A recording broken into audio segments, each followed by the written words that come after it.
Pasintabi po sa mga kumakain, muntik nang maipamahagi sa mga biktima ng Bagyong Yolanda sa isang barangay sa Palo, Leyte ang mga inuuod na relief goods. At bagamat humingi na paumanhin, itinanggi ng DSWD na sa kanila galing ang mga ito. Saksi si Salima Refran.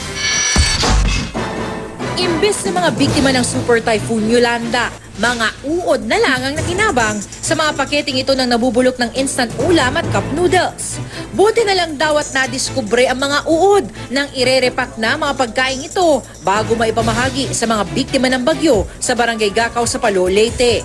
Umaga nitong Martes nang ihatid ang mga ito sa barangay ng isang di nagpakilalang lalaki. Pero hindi namin alam yan na nabulok na pala yun. Binuksan nila yung karton, doon na nakita namin na nabulok na pala, inuuod na. Hindi naman pwede makain na. Kaya sira na, expire pa, at may uod pa. Tinanong ni Barangay Chairman Panchito Corte sa Municipal Social Welfare Department ng Palo kung saan galing ang relief goods. Pumunta naman ako sa DSWD. Dito nagtanong ako at inaccept naman ng head ng DSWD na sa kanila nang galing.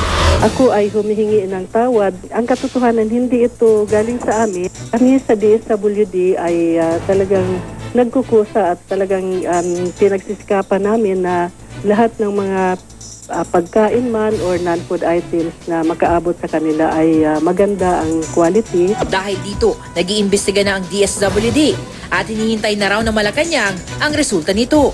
We have to first wait for the report to see and detail to us how that situation happened. So before we can lay any blame, we just wanted to know how did it happen? Why did it happen?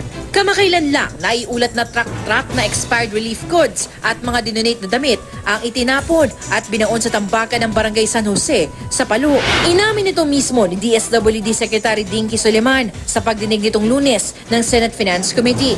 Pero inaalam pa raw nila kung truck nga ang mga ito o sako-sako lang batay sa unang report na natanggap nila. 4 na buwan nga matapos malalas ang Bagyong Yolanda, marami pa rin biktima ang patuloy na umaasa sa ayuda ng pamahalaan. At kahit wala silang maayos sa tirahan at patuloy na bumabangon, ang kanilang hiling ngayon, kaunting respeto kahit man lang sa panglaman sa kanilang mga tiyan. Ako si Salima Refran, ang inyong saksi